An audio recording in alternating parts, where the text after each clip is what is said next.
Bakit ang dami yung abogado? Wala po, Your Honor. Wala. Hindi, ang dami yung abogado. Bakit nakaka-afford kayo ng napakaraming abogado? Mga kababayan po namin yung iba, Your Honor. Libre. Hindi po, may bayad po. Ang aming may bayad din po. Okay. Magkano bayad? Ang acceptance po is 200,000 tapos yung 200,000? Opo. Tapos pinangutangan lang po namin. Sinabi mo nung nakarang patinig, 10,000 lang. 10,000 po ang tuwing hearing po. Ha? 10,000 po tuwing kasama po namin sila. Pero ang acceptance nila sa amin sa kaso is 200,000. Buong kaso, 200,000 na binabayad mo sa law firm? Opo. Pinangutangan po namin yun para lang makakuha Pinautang kami nyo? ng- Opo. Talaga lang ha? Totoo po. Sige. Mamaya ka. Are you going to direct the questions to Dodong sa pagbaril o Yes, sana po. Pero kunting tanong lang muna dito sa... Gusto ko lang makuha yung background itong dalawa kasi kung ano sila persons of interest doon po sa pagpasok sa bahay Go ahead. nitong witness. Ang gusto ko lang sanang malaman kung pwede tayo mag-hire ng private detective para kalkalin ang background nitong mag-asawa. Malay natin baka meron silang kamag-anak na pulis o dating pulis o militar, dating militar o NPA. Kasi hindi naman siguro aambusin ito nang walang dahilan, nang walang nag-utos. So kayo po ang primary suspect. Alam niyo po yan, ano po? Or person of interest. Kasi pag i-1+1 mo, di ba? Nagtitistigo sila laban sa inyo and then bigla siyang inambos. Tama?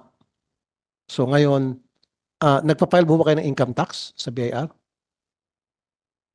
Opo, Your Honor. Magkano po yung income tax na pinal nyo nung last year? Bagatanda, Your Honor. Hindi mo malalaman. Dapat alam mo yun kung magkano. Hindi ko po bagatanda kasi may bookkeeper po kami na nagagawa. May bookkeeper kayo. Po. Okay, saan probinsya po kayo? Occidental Mindoro po. Okay, may kamag-anak ko ba kayo sa PNP o military? Wala po. NPA? Wala po. Riding in tandem? Wala po. Wala. Okay, sige. Sa mga drug lord. Wala po lalo, Your Honor. Drug lord. Wala po. Sigurado ka? Opo. Mr. Chair. With the permission of Senator Tolpo, Nice. hindi naman ibig sabihin na porke wala kang relative sa police, wala kang relative sa NPA, wala kang relative sa mga masasamang tao, hindi mo na pwedeng ipapatay si Dudong. It doesn't follow always.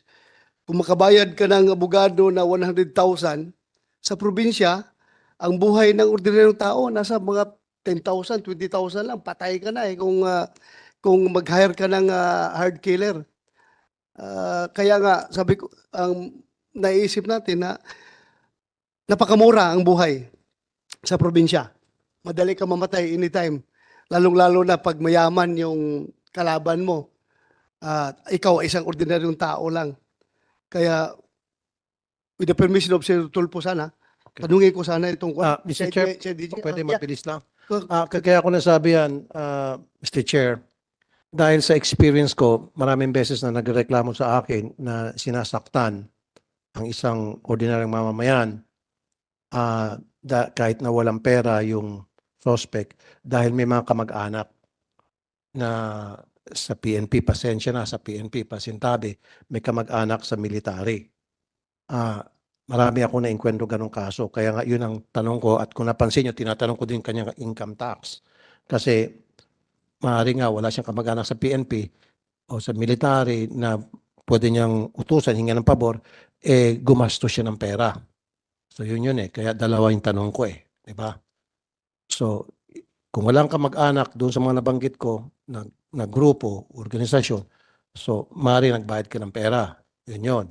Kasi nga, paano ka nga naman maka-afford ng napakaraming abogado at 200,000 sabi mo yung fee kung wala ka talagang pera.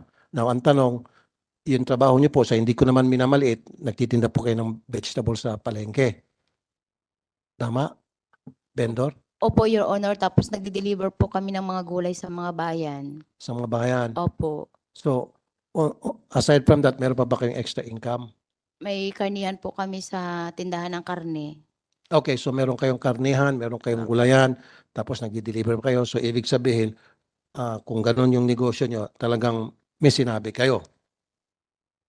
Tama lang po, nangungutang pa rin, hindi pa rin Okay, sapat. no, may sinabi kayo pag ganun. So doon tumutugma yung sinasabi ni Senator Bato de la Rosa na meron kayong kakayahan magbayad.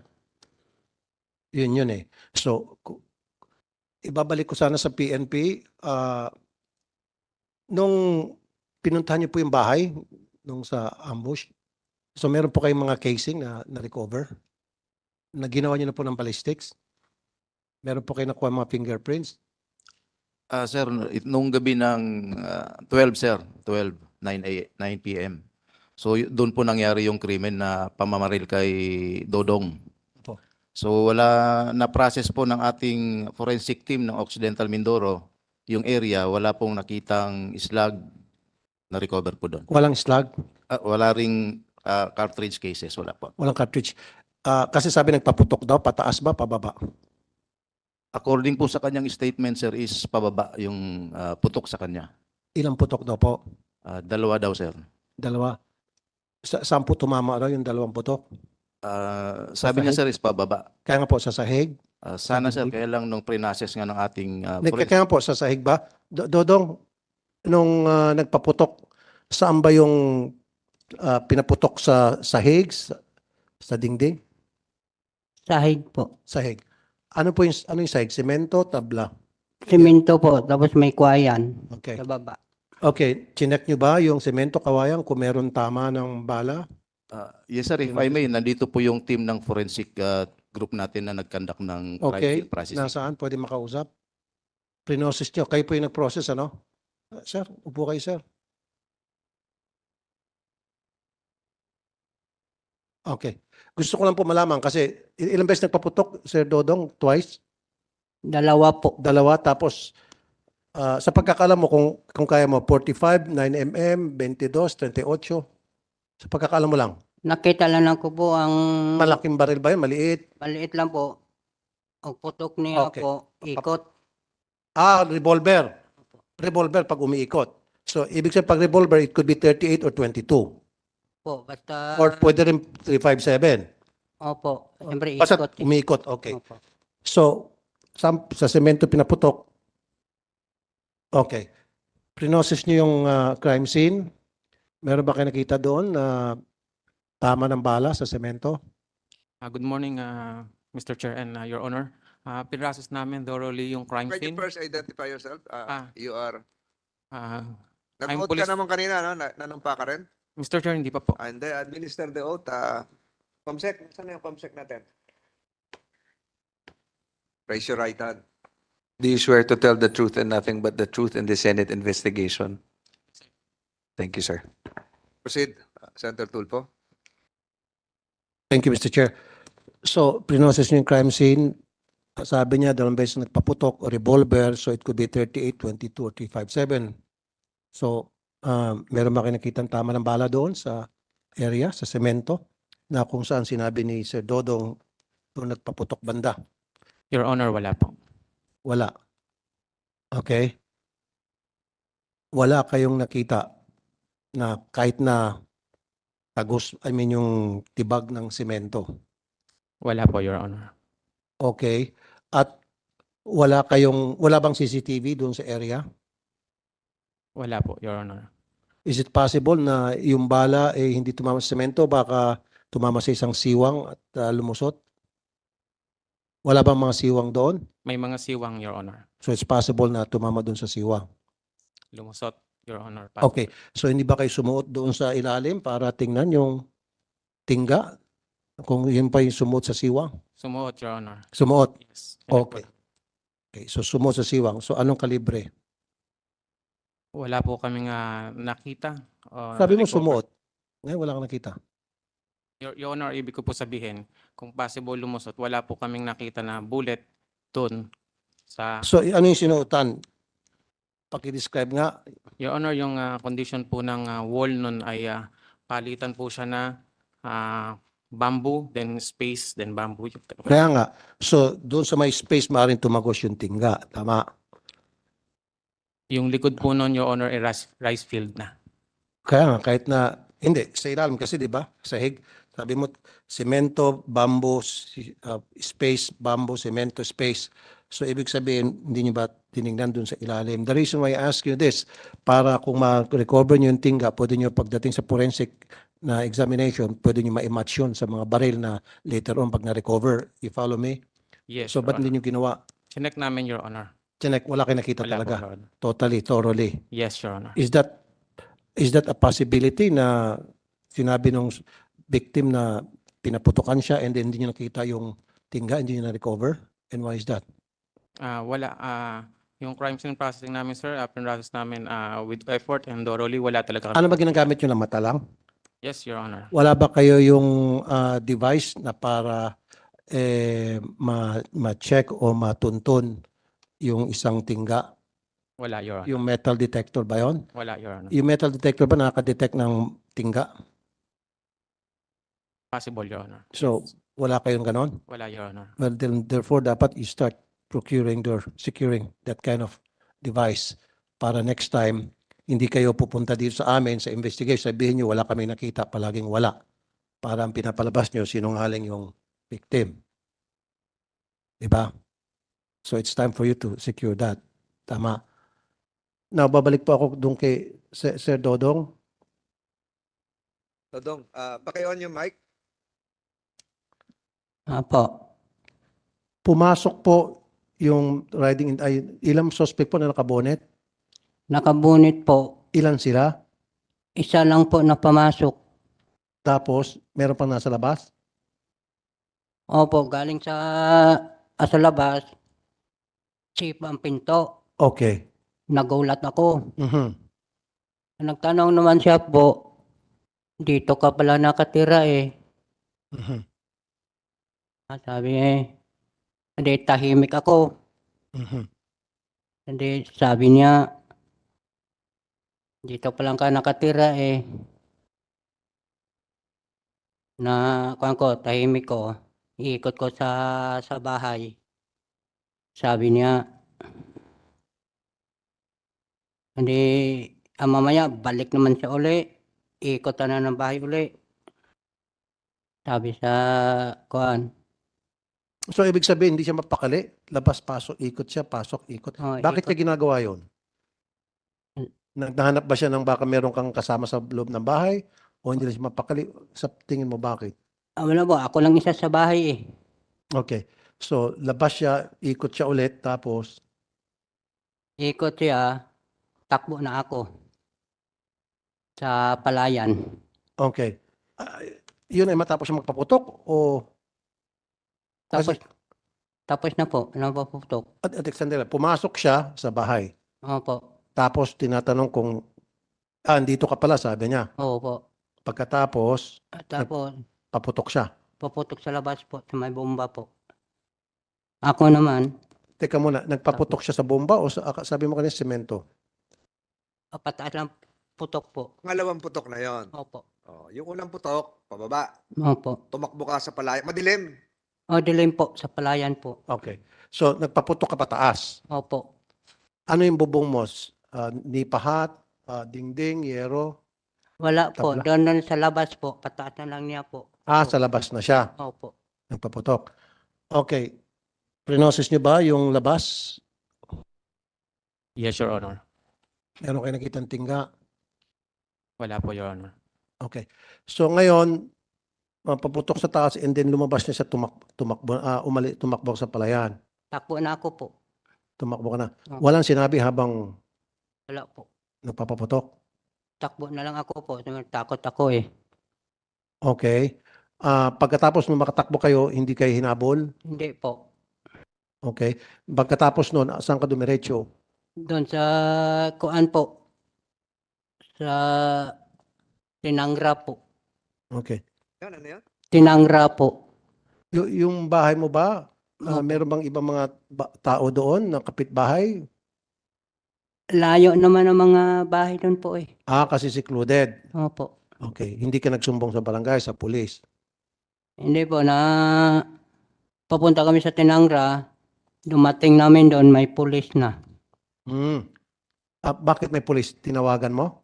Hindi po. Okay. Sino yung dumating na pulis na responde? Sir, that night, nung nangyari ng insidente, tinawagan ko yung hepe ng... Address the chair, Colonel Danao. Sir, Your Honor, sir. Go ahead. That night, sir, nung nangyaring insidente, tinawagan ko yung hepe ng Paluan, MPS. Pero how did you know about the incident? Paano nakarating sa'yo? Tumawag kasi po ang aming regional director. Paano nakarating sa regional director na merong nangyaring putukan? Hindi ko na po For masasagot. the record, Senator Tulfo, it was through the initiative of this representation when it was brought to my attention by certain media personalities that an incident happened concerning Dodong. So since this is a continuing investigation, your chairman took it upon himself to call Police Brigadier General Joel Doria, and probably General Doria was the one responsible for contacting his junior officers. So siguro nag-instruction sa inyo, Colonel Danao, si General Doria of Mimaropa, Mimaropa RD. So ako po yung tumawag sa Okay. kay General Thank you Doria. po.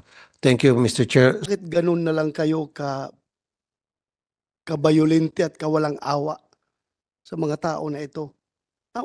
What led you to do that? Anong rason? Bakit ganun na lang walang awa na minamaltrato ninyo itong katulong ninyo? Bakit? Anong dahilan? Magtanong lang ako. Your Honor, hindi po kami ang gumagawa. Hindi kayong gumagawa. Opo. Hindi po kami So nagsisinungaling ito sila? Opo. Sabihan kita, ha? You are under oath. Ha? Opo. Kapag nagsinungaling ka dito, pwede kita ipakulong dito sa baba, ha? Opo. Hindi po Pinarningan ko na hindi yan, po kami Senator nagsisinungaling. Tulfo. Yes? Senator Jigoy? Pinarningan ko na yan nung nakarang hearing. Pag Oh, nagsinungaling yan. Baka akala nyo hanggang warning lang kami. Ha? Papakulong ko kayo dyan sa baba. Kayong mag-asawa, hindi kayo makauwi. Yung husband, tanungin kita, Mr. Pablo Ruiz, bakit ganun na lang kung makatrato kayo ng inyong katulong? Yes, Your Honor. And you cannot deny that. Bulag. Oh, bulag. Natanggal ang mata. Oh, wala nang vision. Bulag. So, gusto nyo ebidensya? Oh, yan ang ebidensya. Yung mata niya, bulag. So ngayon, magsinungaling pa kayo dito. Ano? Your Honor, hindi naman kami nagsisinungaling po. Sinasabi ko lamin po ang totoo. Anong totoo? Kasi po ako, ay no 2020 ay lagi ako bumiyahe ng pandemic ng pamimigay sa mga tao po. Hindi ako nagtatanong dyan. Ang tinatanong ko, yung pagmamaltrato. 1, 2, 3, 4. O, isang biktima, 3 witness nagsasabi na minamaltrato ninyo. At konfirmado, bulag ko. Dahil sa ginagawa ninyo. Tapos ngayon, i-deny nyo na ginagawa nyo yan? Tatanong ko lang, bakit ganun ka violente yung ginagawa ninyo? Your Honor, wala kami po dinay po. Ha? Siguruhin mo kasi pwede kayo hindi makauwi sa inyo ngayon, ipapakontempt ko kayo dito kung hindi kayo magsasabi ng totoo. Kasi very clear na nagsisinungaling kayo. Ang daming witnesses. Andito pa yung biktima, bulag na bulag. Alam nga naman, bulag yan kung walang ginawa.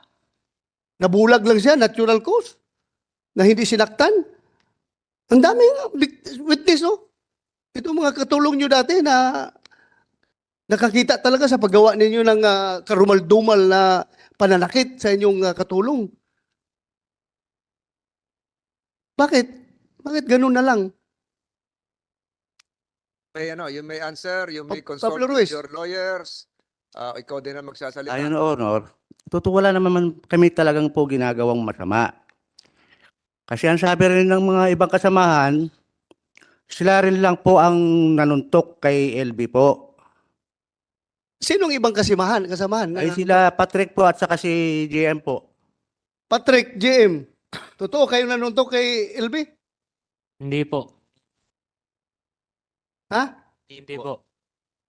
So, sino nagsinungaling ngayon? Kayo o sila?